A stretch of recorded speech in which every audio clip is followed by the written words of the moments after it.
They say the worst betrayals are quiet, but sometimes they're loud, wrapped in laughter, passed around like a platter of cured meats and wine glasses. It was a warm afternoon in late May, when I learned how disposable I'd become, the kind of golden day that lures wisteria into bloom and makes the olive trees shimmer like they remember being wild. I had trimmed my garden early that morning, clipped the lavender for the table, and worn my good shoes, the ones with the modest heel that Luigi used to say made me look like a senator's wife. I was turning 78 that week. My daughter-in-law said they were throwing a simple lunch to celebrate. "Only close family," she said. "No need to fuss, just bring your sunshine." I didn't expect much, just a few faces, maybe a speech or two, but the moment I stepped into their villa's courtyard, I realized something was off. It wasn't the number of guests, it was their tone. Like I was the punchline before I even sat down. Daniela, my youngest niece, waved a camera at me. "Zia Louisa, give us a twirl. We want to see the whole Nana look today," she said. I smiled politely, but my hands clenched. I hadn't been called Nana since my grandson left for Germany and stopped returning calls. My name was Louisa, not the role they boxed me into like a jar of anchovies. I took my seat beneath the grapevine trellis, opposite my son Carlo, who poured me a glass of sparkling water like it was charity. "You look good, Mama," he said. "Tired, but good." The table was beautiful. I'll give them that. Burrata and grilled peaches. Panzanella. A platter of tagliatelle with porcini mushrooms. It all looked like affection. But affection without respect is just garnish on something rotten. The first toast came quickly, and I raised my glass. I smiled. I even laughed when they passed around a ridiculous photo of me from 1984 in curlers and socks, carrying a watermelon under each arm. But then Daniela stood again, holding a little box wrapped in gold ribbon.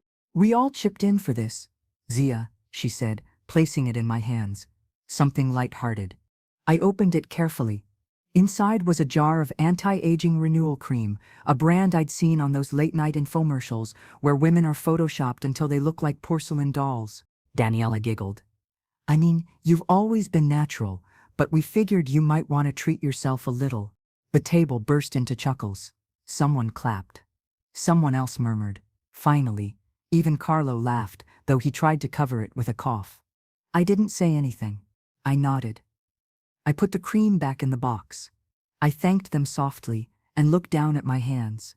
The ones with the vines of time across the knuckles, the ones that had held babies and buried parents. These hands could still prune a stubborn fig tree. But to them, they were just old. The real insult came later. After dessert, while they were drinking espresso and limoncello, I went inside to use the bathroom. I passed the kitchen, where two of my relatives stood whispering with wine in hand. "She's sweet, but I mean, she smells like mothballs," said Daniela. "Or like dirt. I mean, she's always in that garden. She's like a walking compost pile," said my daughter-in-law. They laughed hard. I heard them high-five. I didn't cry. I just turned back, left the house through the side gate, and walked the long way home. The gravel crunched under my old soles, the sun low in the sky. Emilia-Romagna's hills had a way of watching without judgment. They'd seen worse: plagues, fascists, fire. What were a few ignorant children compared to that? When I reached my cottage, I didn't go inside right away. I walked past the hydrangeas and the grapevines, past the trellis where Luigi once tied a red ribbon just to make me smile. I sat on the wooden bench near the vegetable plot and stared at the white cloth still tied to the scarecrow's arm. They had laughed at me, my skin, my hands, my smell. What they didn't know was that every wrinkle on my face had been carved with purpose. One for the winter, I delivered a baby goat in a snowstorm because the farmer's wife was too drunk to stand. One for the year I nursed my sister through her final weeks of lung cancer, when no one else would come near her. One for the afternoon I sat beside Luigi in the hospital, rubbing circles into his palm as the machines beeped slower and slower. You don't earn this face by skipping struggle. You earn it by outlasting storms. But they didn't see that. They saw weakness, expiration, a body waiting to vanish so they could argue over what's left. That's when I decided they wouldn't get a thing. I stood, knees cracking, and walked toward the shed. I reached behind the watering can for the metal box with my estate papers. I hadn't looked at them in years. Inside were neatly stacked folders, one with my will, one with the trust, one with a photo of Luigi clipped to the front. I stared at his face for a long time. "You were right," I said softly. "They're not who we thought." I would rewrite everything. Not to be cruel, but to be fair.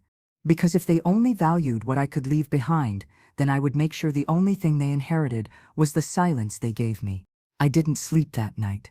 Not from anger, not even from sadness. It was something else. Like my bones had suddenly remembered that they still held power, that they weren't just scaffolding for grief. I brewed strong coffee just after 5, black as the soil outside. No sugar. I liked it bitter lately. Honest. The sun hadn't yet touched the tiled roof when I unlatched the top drawer in the credenza and pulled out a clean ledger, the same kind Luigi used to write up planting schedules, expenses, and receipts. I flipped it open and wrote 3 words in the top margin.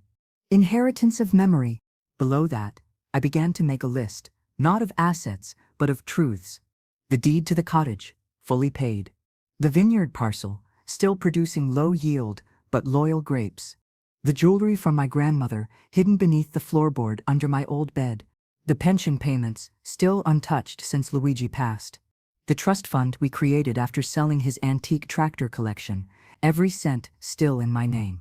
I paused after each line, not to admire, but to recall what it had taken to keep it all. Not one coin was handed to me. I scraped and stirred and stitched for it. They had laughed about my wrinkles, but those lines were blueprints, a map of survival. By 7, I called Ernesto. He answered on the first ring, his voice still scratchy from sleep. "Luis, it's time," I said simply. He didn't need me to explain. We had written the original documents together when Luigi fell sick. At the time, it was about protecting the family. Now, it was about protecting myself from the family. "Come at 10, he said. "Bring everything. And come alone." I wore my cleanest blouse and a pair of slacks I hadn't touched in months. Not for anyone else. For me. Respect starts at the mirror. The folder fit neatly in my straw bag, and I walked into town on foot, slowly, deliberately, past the bakery where the owner waved and shouted, "Buongiorno, Signora Luisa," like he always had, never once caring how deep the lines ran down my cheek. Ernesto's office sat behind the post office in a stone building that smelled faintly of old leather and basil. He looked older than I remembered, whiter hair, softer eyes, but when he saw me, he stood quickly and gestured toward the chair opposite his desk. "I have cappuccino," he said. "Too sweet, but it helps with the legalese." We talked for 2 hours.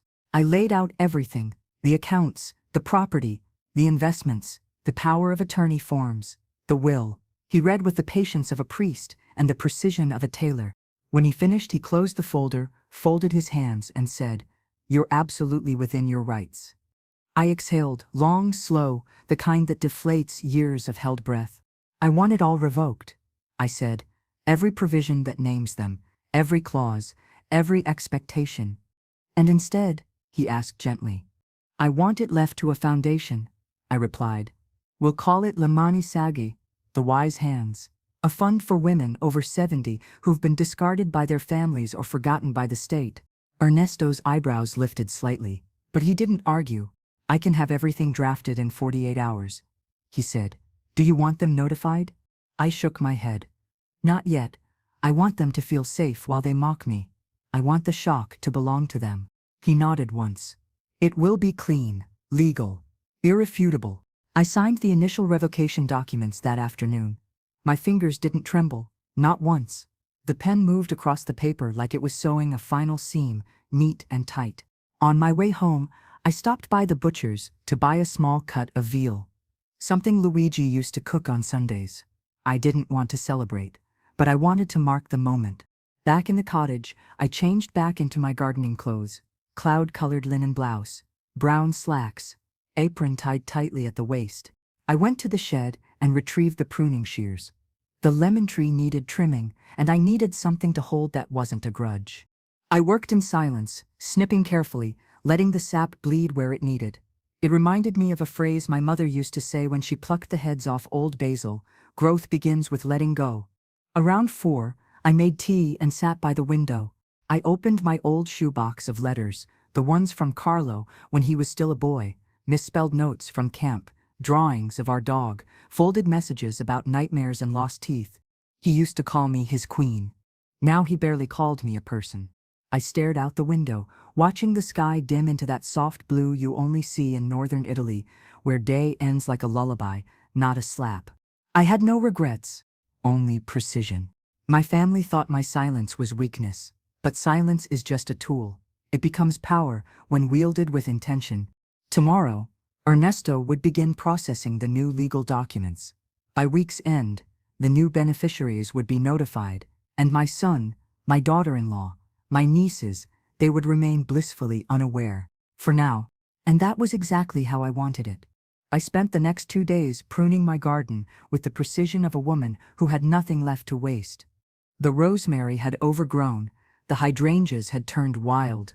I clipped gently, spoke to the leaves like old friends, and let the clippings fall into my basket. It calmed the mind, this ritual of trimming what no longer served the root. Meanwhile, Ernesto worked quietly behind the scenes. By Wednesday, I received the first set of finalized drafts in an envelope with his firm's watermark. My name sat alone at the top. No et al., no co-signatories, just Luisa Moretti, sole grantor, full authority. The new beneficiaries were listed clearly, a non-profit organization I'd founded just hours earlier through Ernesto's connections. The paperwork was clean, tight, and sealed. Everything was falling into place. All that remained was the performance. That Friday, there was another gathering. My great-nephew's graduation. Carlo had invited me with a tone that sounded more like obligation than affection. "We'll be outside," he said. "You can wear your hat." I said yes. Not because I needed to see Matteo graduate. I barely knew him, but because sometimes revenge needs to sit politely at a folding table. That morning, I laid out my clothes with care. The same earthy blouse I wore in the garden. Brown cotton pants, with deep pockets. I tied my cloud-white hair back tightly and pressed my palm against the creases in my forehead. They were deeper now, and I liked them. I carried nothing but a small cloth bag with 3 envelopes inside, unsealed, unsent, but ready, one for Carlo, one for his wife, and one for Daniela, just in case. The gathering was held at a rented garden venue, not far from town. There were white tablecloths, buffet trays, string lights, and too many cousins with wine-stained smiles. No one noticed when I arrived. Not even Carlo. I found a seat at the far edge of a table near the potted oleander. No name card. Just space. I placed my bag at my feet and folded my hands on the table like a guest at a wedding no one expected to see. 30 minutes in, someone finally greeted me. "Zia Luisa," Daniela said, air-kissing both my cheeks. "We weren't sure you'd come. It's been such a busy week." Her lipstick left a faint red smudge on my cheek. I didn't wipe it off. Carlo came next. "Glad you made it, Mama," he said, patting my shoulder like he was greeting an acquaintance. "There's wine over there, and lemonade if that's easier." Lemonade. He used to sit on my lap and eat marinated olives right from the jar, licking the oil from his fingers and calling me a magician. Now he offered me lemonade like I might choke on anything stronger. I smiled and nodded. "Grazie, Carlo, you've done well." He looked surprised, maybe even a little guilty. Daniela poured herself a second glass of wine and leaned closer. "We were actually thinking of getting together next month. Just us cousins. You know, to talk about the family estate stuff. You should come." Ah! There it was. Estate stuff. I pretended to sip from my glass. "That sounds lovely. Will you bring the same anti-aging cream?" She laughed a little too hard. "You remember that?" "Oh, Zia, it was just a joke." "Of course," I said. "Only the best jokes leave a mark." The rest of the evening passed like a theater rehearsal. Toasts were made. Matteo posed for photos. Small talk swirled like gnats in the heat. But I was quiet. Still. Watching. When the cake was served, I excused myself. I walked the long way around the garden, stopping once under a pergola to breathe. The sun was lower now, warm on my neck, and the sound of forks on plates filled the air like wind chimes. I pulled out the 3 envelopes. One by one, I placed them at their respective tables. Carlo's read, for the boy who once called me queen. Daniela's read, for the girl who forgot her own reflection. And the third, meant for the daughter-in-law, who mocked my scent, simply said, inheritance revoked, dignity reclaimed. I didn't stay for the reaction. I didn't need to.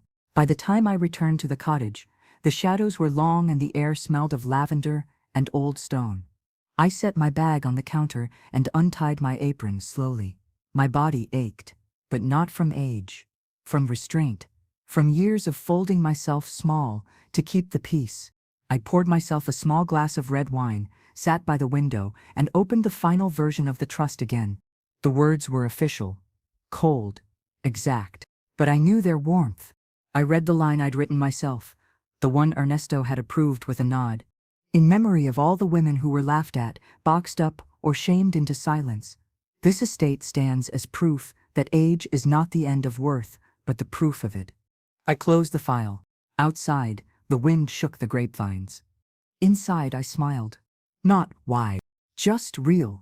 The phone rang the next morning just after dawn. Not a pleasant ring, not the old-fashioned brass trill that still echoes in the corners of my memory. No, this one was digital, aggressive, like it was demanding something from me. I let it ring out. 10 minutes later, it buzzed again. Then again. I finally picked it up to silence it, but my eyes caught the screen. Daniela, 4 missed calls. Carlo, 2 voicemails. The third name made me smirk. Julia, Ernesto's young assistant. I opened her message first. It was short. They've received the letters. All legally acknowledged. Call if needed. I didn't call. I didn't need to. I turned off the phone, folded it into a handkerchief, and placed it in the drawer beneath the mocha pot. Then I made coffee like I always did. 3 spoonfuls, one for each decade I'd raised this family before they grew teeth, and turned inward. Outside, the grapevines rustled under the breeze. I opened the kitchen window to let the cool in.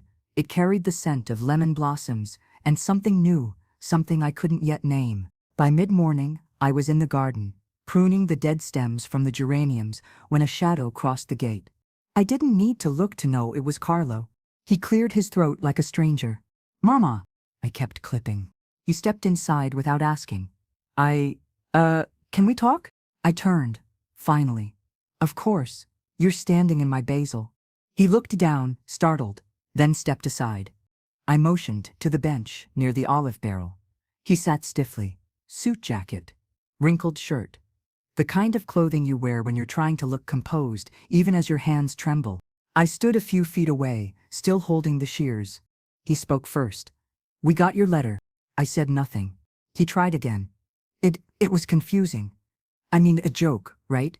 You're not really cutting us out of everything. I tilted my head. Why not? His mouth opened, then closed. Because, we're your family. I walked over to the nearby bush, snipped a brittle branch, and dropped it in the basket. You're my blood. Family is something else. Come on, Mama, don't do this. I turned slowly and looked him in the eyes. Do what? Remember what it feels like to be mocked at my own birthday? To hear your wife say I smell like compost? To watch you nod along like that's love? He blanched. They didn't mean. I raised one hand. He stopped mid-sentence. I am not punishing you, Carlo. I am setting you free from the illusion that I owe you anything more. He leaned forward. Mama, we've had hard years. Everyone gets stressed, says things. But this is permanent. You're burning a bridge. No, I said quietly. I just stopped building one in a direction where no one ever walked toward me. He went quiet, then softer, pleading. I thought you'd always be there. I was, I replied, until you all made it clear you preferred me invisible. The silence stretched so long it began to feel like an answer. Then, without warning, Carlo stood. He wiped his hands on his trousers, looked down at the cracked stones of the garden path, and said, I'll tell Daniela not to call anymore. I didn't answer.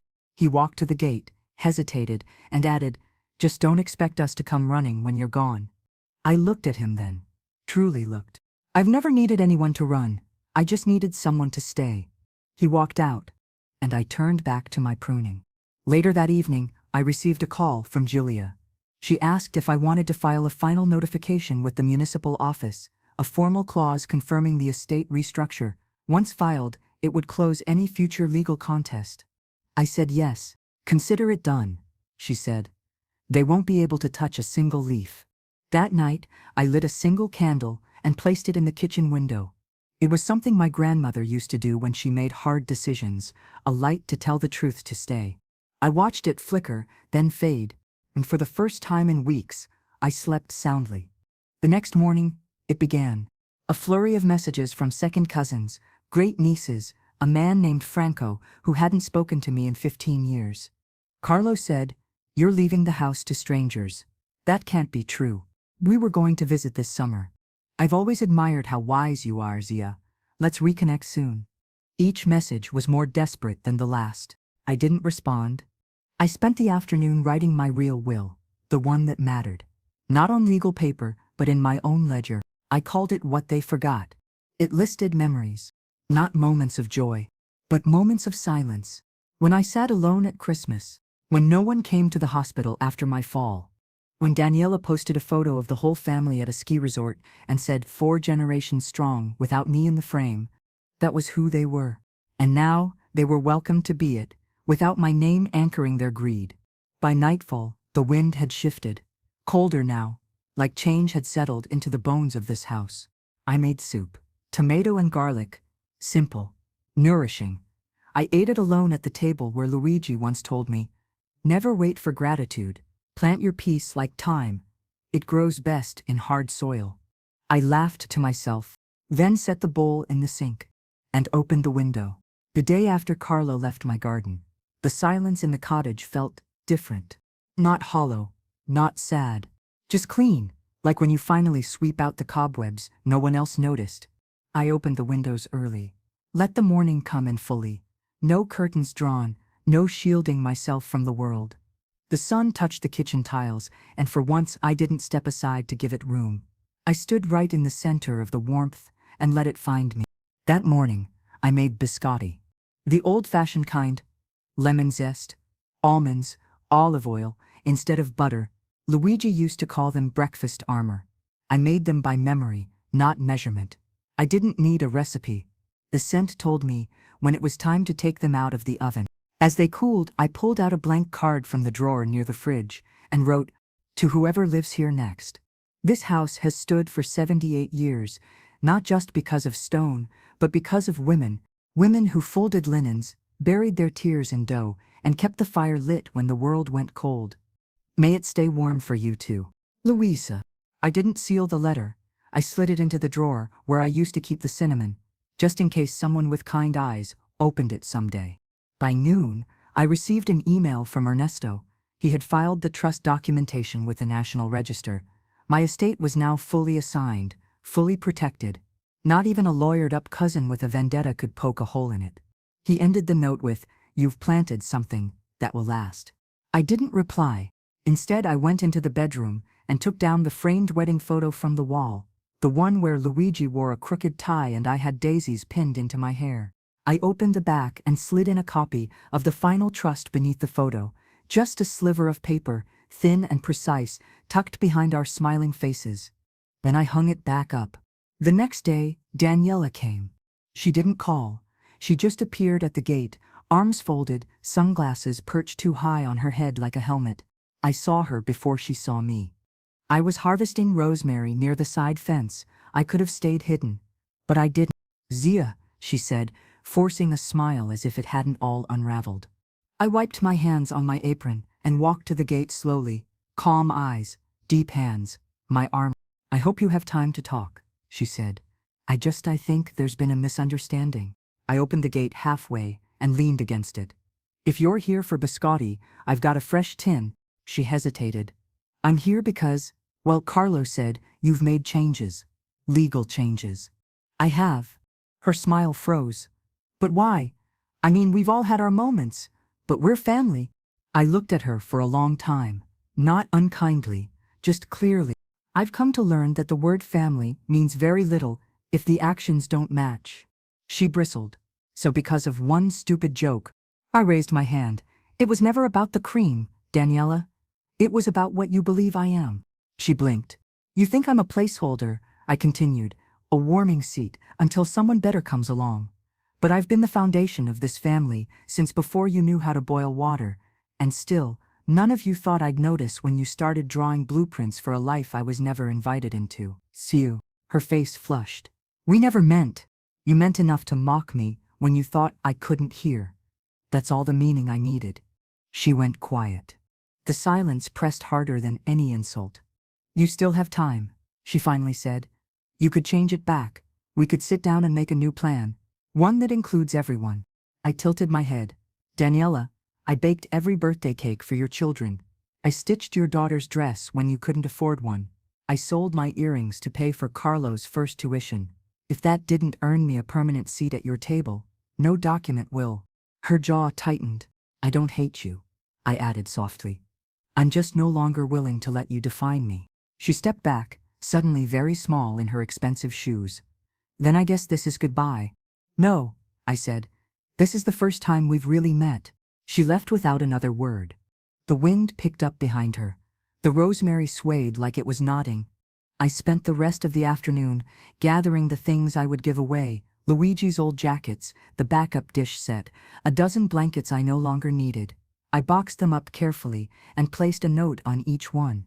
For someone who still believes warmth is worth something. The evening came quietly. No calls, no visits, just the sound of the shutters clicking softly against the wall. I lit a candle in the kitchen, poured a glass of wine, and sat at the empty table. I didn't set a second place. I didn't expect anyone to knock.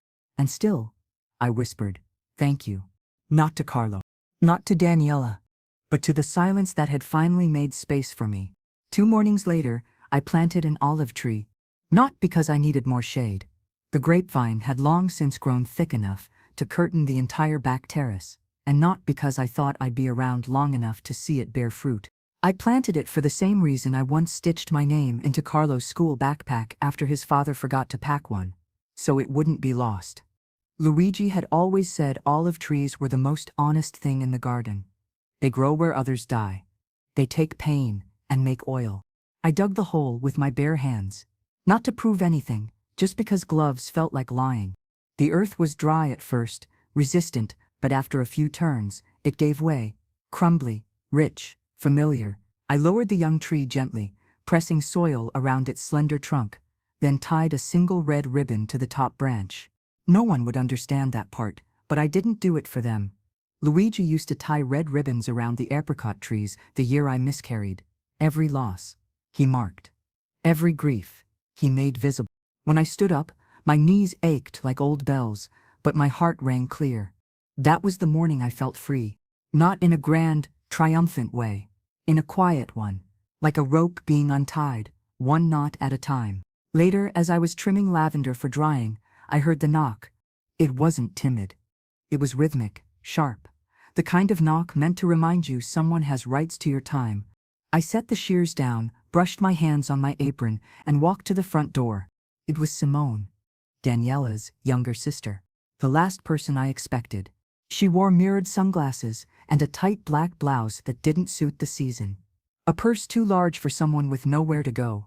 Behind her, a small rental car hummed on the gravel path. Zia, she said, mind if I come in? I looked at her for a moment, then stepped aside. She walked in like she'd been invited, head high, lips pursed, eyes scanning the room as if expecting to catch me hiding gold bars behind the curtain. I was in the area, she said, seating herself at the kitchen table without asking.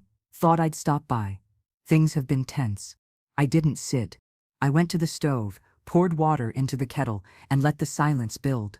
She took off her sunglasses and watched me. Daniela's upset. Carlo won't talk to anyone. My mother's convinced you've lost your mind. The kettle started to whine softly. Simone leaned forward. But me? I think you're sharper than you've ever been. You've got them scared. I turned off the flame. I'm not interested in fear, just boundaries. She smiled. Not kindly. You know, Zia, I always thought you were smarter than the rest.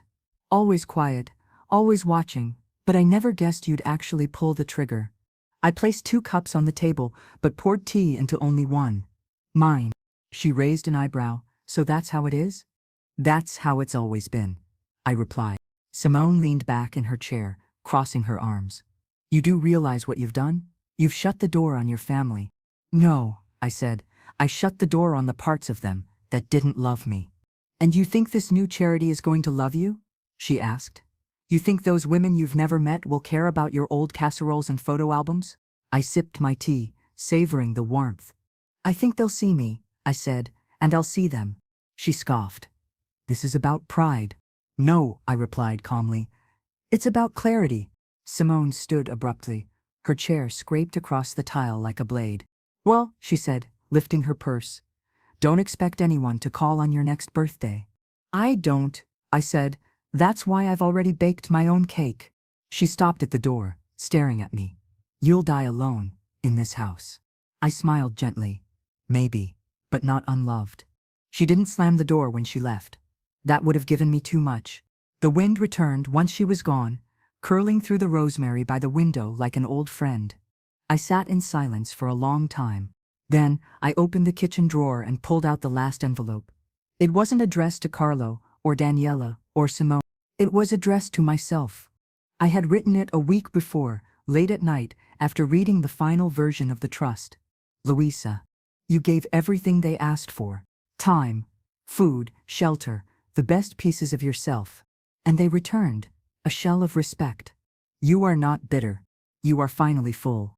I read it twice, then I folded it again and placed it inside the cookie tin marked Biscotti di Natale. No one ever opened that one until December. That night I cooked a small dinner, grilled vegetables, a slice of pecorino, 1 egg scrambled with herbs. I ate it slowly, with olive oil and sea salt, while listening to the swallows nest in the eaves. When the dishes were done, I walked outside barefoot and stood beneath the new olive tree. The red ribbon fluttered in the dark like it had something to say. So I whispered first. I see you, even if they don't. My birthday arrived with no fanfare, just as I expected. No text, no call, not even a forwarded meme from one of the younger ones who used to call me Nonna Biscotti when they were too small to pronounce Louisa. But I didn't set the table for disappointment. I'd stopped doing that long ago. Instead, I set it for one, the good linen, the chipped but beautiful ceramic plate from our wedding set, a cloth napkin folded in a triangle, a single beeswax candle at the center. I cooked a small meal, stuffed zucchini flowers, 2 slices of roast chicken, and warm farro tossed with lemon and parsley. I poured 1 glass of red wine and took my seat, wearing the soft navy blouse Luigi used to say made my eyes look like summer storms. I didn't sing. I didn't cry. I just ate. I celebrated not with a chorus, but with clarity. Afterward, I washed the dishes, wiped the counter, and took a walk through the garden. The olive tree was already starting to strengthen its roots. The ribbon hadn't moved much in the still air, but it still whispered something to me when I passed. At the gate I found a small envelope tucked under a stone. No name, no return address, just per la signora. I opened it with closed fingers and unfolded the note. You don't know me, but I saw what you did. I saw the way you sat alone at the graduation. The way you smiled, anyway. I saw the letter they read after you left. You gave me courage. My name is Chiara. I was supposed to marry into that family, but I saw enough to know I don't want that life. Thank you for walking away first. I stood there, note trembling in my fingers. It was the first time in years that a stranger had given me more respect than the people who shared my blood. I went inside and tucked the letter between the pages of my ledger.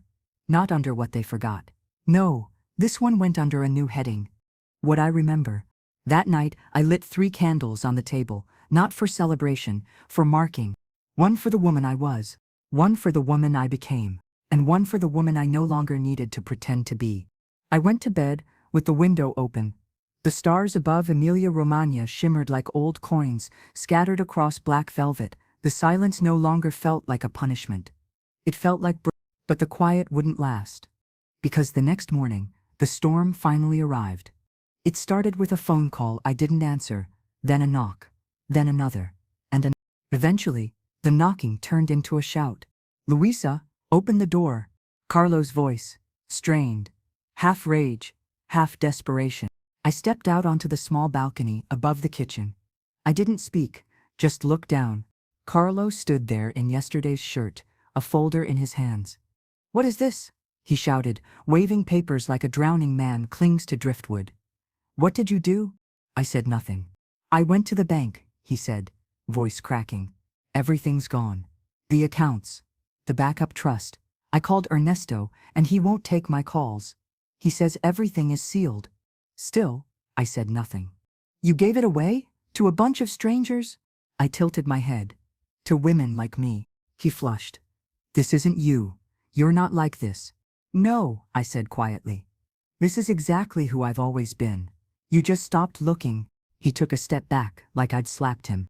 Then softer, more wounded. We're your family. I leaned against the railing. You mocked my skin. You erased my place at the table. You planned a future where I was already gone. It was a joke. It was a mirror, I cut in. And now you don't like what's looking back at you. Carlo ran a hand through his hair.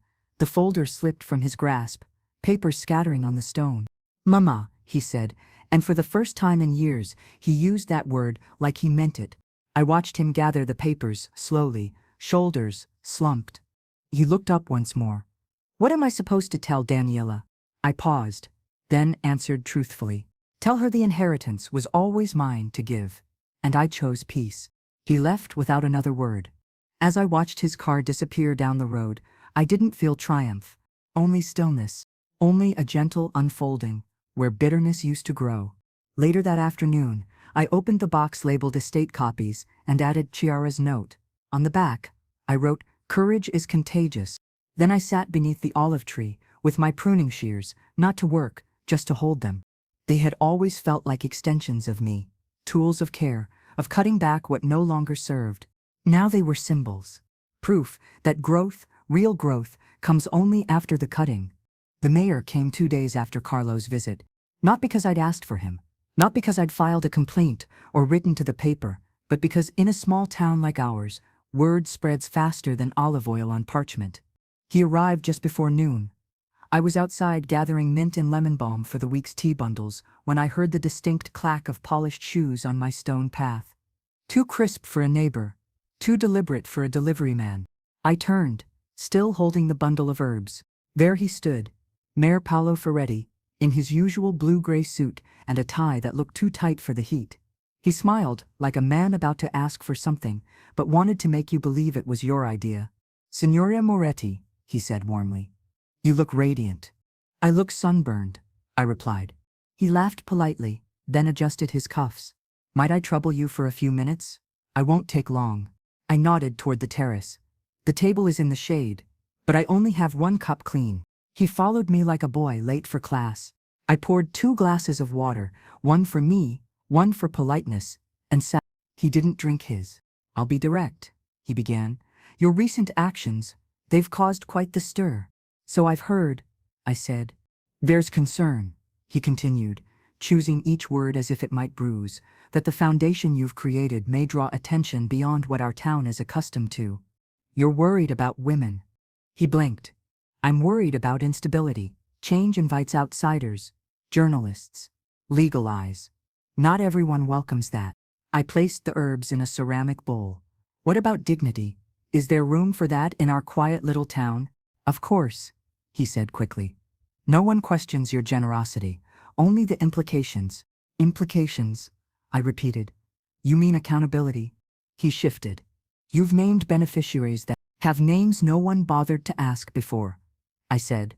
"Women whose sons don't call, whose families pretend they're dead until someone needs a casserole." The mayor fell silent. "Let me guess," I continued. "Someone whispered at Mass, said I was unstable, called me emotional." He didn't answer. I poured myself more water. "I've lived here 73 years. I know every crack in the stone beneath this town's foundation, and I know what it fears." He tried again, gently, this time. "All I'm asking is that you consider being discreet. Quiet philanthropy is just as noble." I looked him dead in the eye. I was discreet when I gave Carlo my late husband's cufflinks, when I paid Daniela's mother's medical bills, when I nursed a neighbor's child through the flu because no one else would. I was quiet for 40 years. Now I am deliberate. He swallowed. "I have no intention of creating chaos," I said. "Only balance." He finally sipped his water, perhaps to buy time. If things escalate, you'll let me know? If injustice escalates, you'll let me know? I returned. He managed a tight smile. Touché. When he stood to leave, I walked him to the gate. Just before stepping out, he turned to face me. You know, it would be easier if more women were like you. I tilted my head. They are. They're just too tired to prove it anymore. That night, I sat by candlelight, writing notes of invitation. Not to my family. To the first 3 women chosen to receive support from La Manisage. Anna Rossi, 84, evicted after her son lost the family store to gambling. Mirella DeSanti, 79, caring for 2 great-grandchildren after their mother disappeared. Giuseppina Accardi, 91, former midwife, now bedridden, pensionless, and nearly forgotten. I wrote each by hand. I included not just instructions, but warmth. I wanted them to know they were not charity cases. They were legacies. The same way I had once been, before time threatened to reduce me to a placeholder. I sealed each envelope with a dab of lavender oil and tied them with ribbon. Then I placed them gently in the outgoing basket by the front door. In the distance, I heard church bells tolling vespers. I folded my hands in my lap and closed my eyes.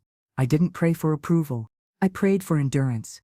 The next morning, I walked to town with the letters tucked beneath my shawl. I passed people who smiled politely, but whose eyes darted, curious, nervous, speculating. Let them. At the post office, I handed the letters to young Matteo, the clerk who still called me Signora, with the respect of someone raised right. These are important, I said.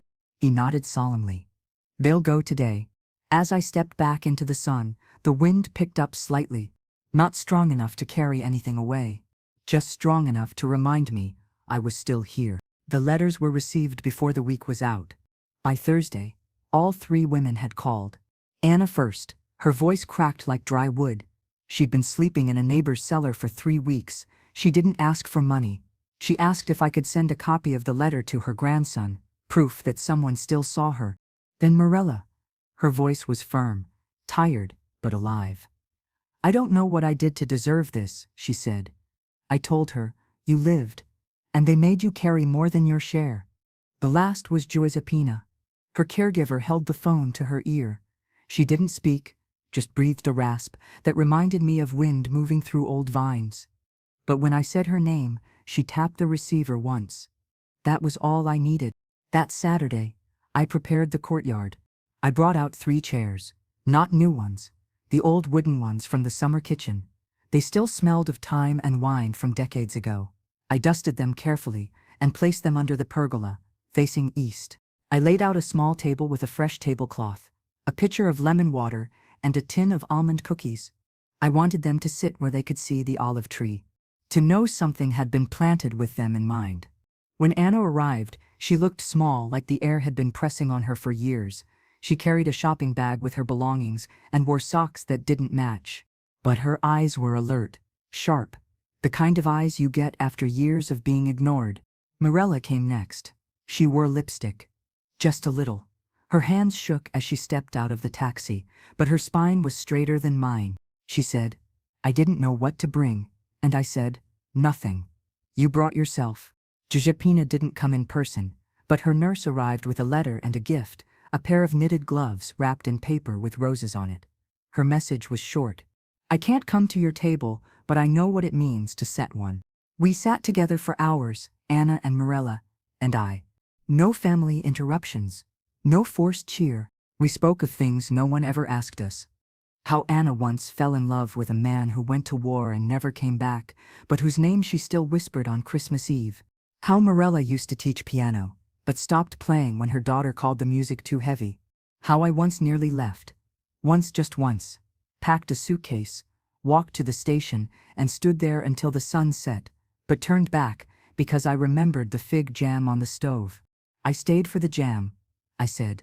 We laughed until we cried. And as we sat there, I noticed something odd. Neighbors watching from balconies, passing slowly on bicycles, lingering by fences.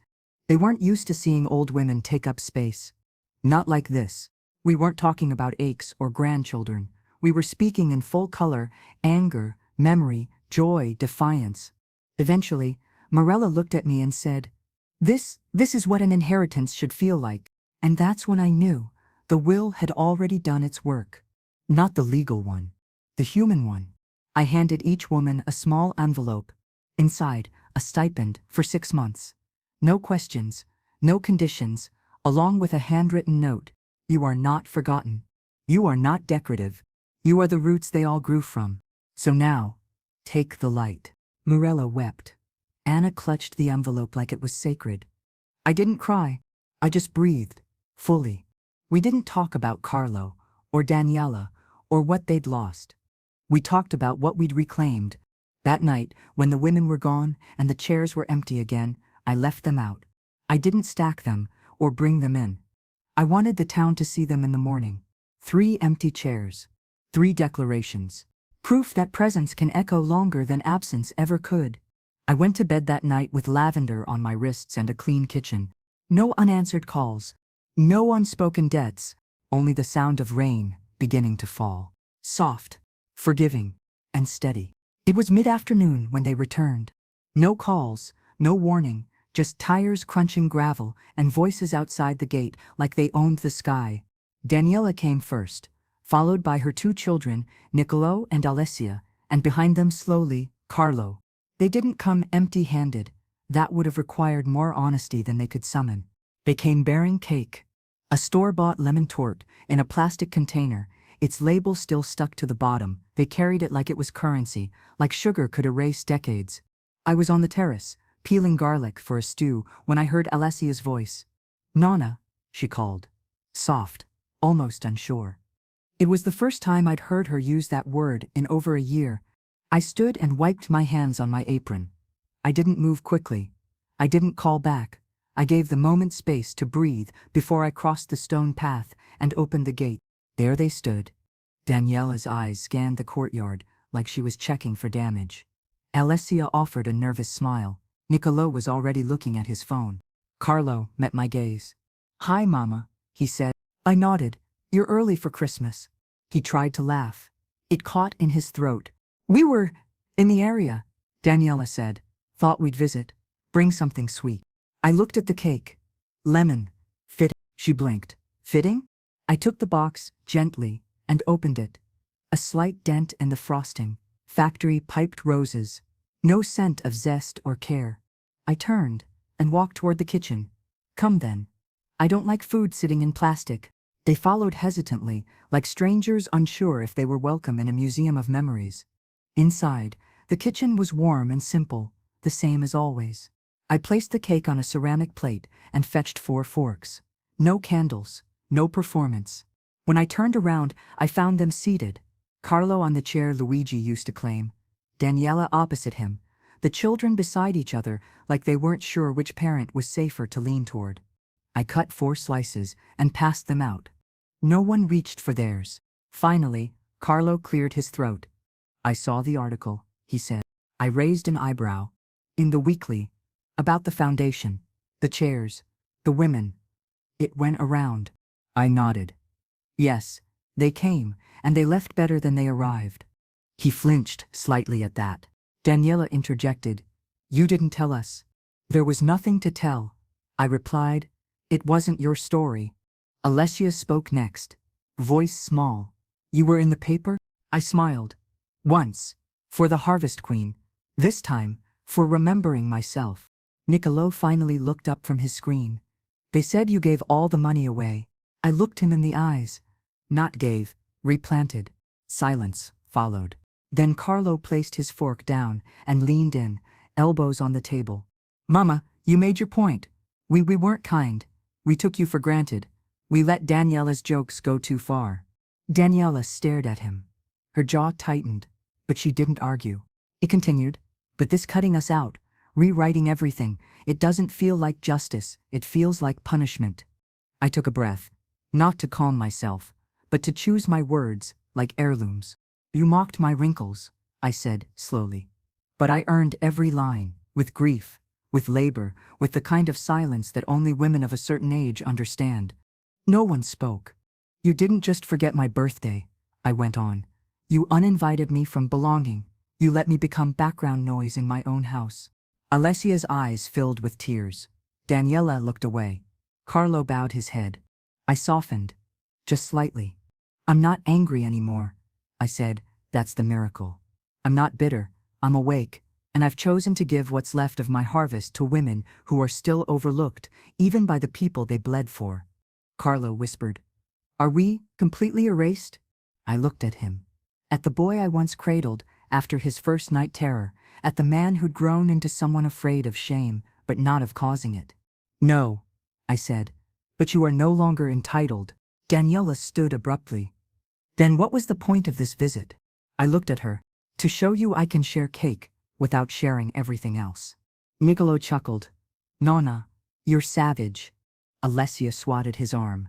But I laughed, and they joined, slowly, hesitantly, like people crossing a broken bridge, plank by plank. I didn't offer them leftovers. I didn't pack the rest of the cake for them to take home. I didn't promise a future gathering, but I did something greater. I let them see me, not as their obligation, not as their walking wallet or memory keeper, but as a woman, whole, unbending, alive. When they left, they didn't hug me, but they didn't turn their backs, either. They walked away looking back over their shoulders. That was enough. For now. The first frost arrived that morning. A soft lace across the herb beds, faint but final, like a whispered warning that something was ending. I watched it from the kitchen window, coffee in hand, my breath visible on the glass. The rosemary bent slightly under the cold, not breaking, just bowing. I knew that feeling. The town had been unusually quiet since the article. Not silent, just respectful, in a way that felt new. People didn't ask questions in the market anymore. They greeted me by name, sometimes even with a nod that lingered, as if seeing me fully cost them nothing. And now they could afford it. I was organizing the old gardening shed when the idea struck me. Not a revenge. A ritual. Something for those who would come after. Inside a weathered crate, marked Luigi, scraps. I found it a plank of olive wood from the old tree we lost. The year before he died, he'd saved it, saying one day it would be a bench. Or maybe a shelf. Or maybe something more. I lifted it carefully, wiped it down, and carried it into the house. Then I sat with it. Not just as a piece of wood, but as witness. As promise. I pulled out a carving tool, one I hadn't used since I'd made the kitchen ladle, that Carlo once called ugly but loyal, and began. Slowly, precisely, I carved the names, Anna Rossi, Mirella De Santi, Giuseppina, a card. Then below them, I carved two more. Luisa Moretti. For all who came before us. It wasn't pretty. The lines weren't even. My hands trembled, slightly, as I worked. But it was true. Every mark, every curve, etched with love and defiance. When I was done, I took it outside to the olive tree. The ribbon had faded to a pale blush by now, almost ghost-like, but still tied, still holding. I nailed the plank into the soil before the trunk, not too deep, just enough to root it, just enough for someone to see it and ask, who were they? Let them wonder. Let them know. By noon, Mirella had called. She wanted to stop by. When she arrived, she didn't bother with pleasantries. She walked straight to the tree, saw the plaque, and pressed her palm to it. She would have loved this, she said. Giuseppina, she used to say a name, means nothing, until someone fights to remember it. I nodded. Then I pulled a second plank from behind my chair and handed her the carving tool. Add yours, I said. Her hand hesitated, then steadied. She bent over the wood and scratched in a new name. Maria Bianchi, 1941. Who was she? I asked. My sister, Mirella said. She died without ever being thanked. We sat together for a long time. The olive tree rustled above us, not with wind, but with witness. Later that evening, I found myself back at the stove, preparing a stew that only I knew how to make. A recipe not written down, not shared, not passed, because no one had asked. I stirred it slowly, letting the smell fill the corners of the house like memory. And that's when Alessia arrived, alone. No warning, no call, just a gentle knock and her small voice. Nonna? I opened the door, and there she stood. No makeup, no armor, just a girl with her grandmother's cheeks and eyes too old for her age. Can I come in? I nodded and stepped aside. She sat at the table while I stirred the pot. No words between us for the first few minutes. Just breath and broth. Then she said, I read the article too. I looked over. I didn't know, she said, about all of it. What you did, what you gave, what you were left with. I nodded. Now you do. She fidgeted with her sleeves. Is it too late? For what? To learn. I turned off the flame and placed the ladle on a folded cloth. Then I sat. I told your father once that he was no longer entitled, but you're still becoming. That's your superpower. Alessia's eyes welled up. I want to come back. Not for inheritance. For you. I reached across the table and placed my hand over hers. My name is carved in wood now, I said, but you still have blank pages. She smiled, through tears. That night, we ate stew together. She asked about Luigi, about the war, about why I stayed, why I almost left, and how you know when to plant a new olive tree. I told her everything. Not to explain, but to offer. When she left, I handed her a cutting of rosemary, wrapped in paper. For your windowsill, I said. She nodded. To remember? To root, I corrected. After she walked away, I looked at the empty bowl on her side of the table. It didn't ache. It glowed. Like maybe, just maybe, something was starting again. The first snow came early, just a whisper of frost across the terracotta tiles, like powdered sugar over the town's rooftops. I opened the cafe early that day. The oven took longer to heat, in the cold, and I wanted the scent of rosemary bread to greet the day before the doorbell did. Luca arrived not long after, cheeks pink, scarf crooked. He didn't speak, just smiled, and tied his apron. No questions. No hesitation. We moved like clockwork now. By mid-morning, the shop was full of quiet laughter, boots leaving trails on the tile, and the soft clink of ceramic cups. Rosa brought a new recipe, zuppa di castagne, and a poem handwritten in blue ink. She handed it to me, with a wink. I wrote this one for you, she said, for what you proved. I unfolded the paper slowly and read it aloud at the end of the day, once the doors were closed and only staff remained. She was called forgotten, but she remembered. She was told to sit, but she stood where no one else dared. And from the ashes of their doubt, she built a fire. The room was silent after I finished. Even Giulietta wiped a tear before pretending the onions were to blame. I left the cafe just before sunset. In my bag, the poem, 2 slices of rosemary focaccia, and an envelope addressed to myself. It had been tucked in the back of my ledger for months. I'd written it during a thunderstorm, back when everything still felt too raw to name. But now I was ready to read it.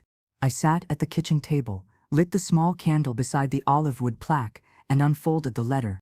Luisa, you made mistakes. You were afraid of needing too much, asking too little, and being seen as more burden than blessing. But you survived them. You left the door open for too long, but when you closed it, finally you didn't slam it. You simply turned the knob and walked towards something kinder. Not everyone will understand, but you do, and that is enough. I folded the letter once more and tucked it beneath the plaque. Then I reached for the old ledger, the one I used to keep lists in, grocery notes, tuition receipts, funeral bills, prescriptions I never questioned, the one filled with decades of duty. I turned to the back and started a new page. Things they forgot to thank me for. Sewing the hem of Carlo's graduation pants at midnight. Baking Daniela's favorite lemon tart after she miscarried, even when she blamed me for the silence. Watching Niccolo for 10 days straight during their trip to Corsica, despite my knee flaring up. Driving to 3 pharmacies in one morning, when Luigi couldn't breathe. Not crying in front of them when they forgot my name at the doctor's office. The ink bled a little on the page, not from tears, from ache. But I wrote each line clearly, not out of bitterness, but as record, as legacy. Because if I didn't write it down, who would? And then on the next page, I wrote a different list. Things I thank myself for. Saying no. Holding the pen. Planting the olive tree. Trusting silence to teach the ones who once spoke too loudly. Letting Alessia return without guilt. I wrote until my hand cramped and the candle burned low. Then I closed the book, not with finality, but with reverence. It was never just a ledger. It was my spine. And now, it would be my offering.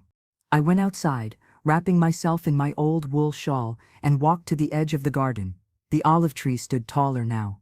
Not by much, but enough to feel its presence more than its potential. I buried the ledger beneath it.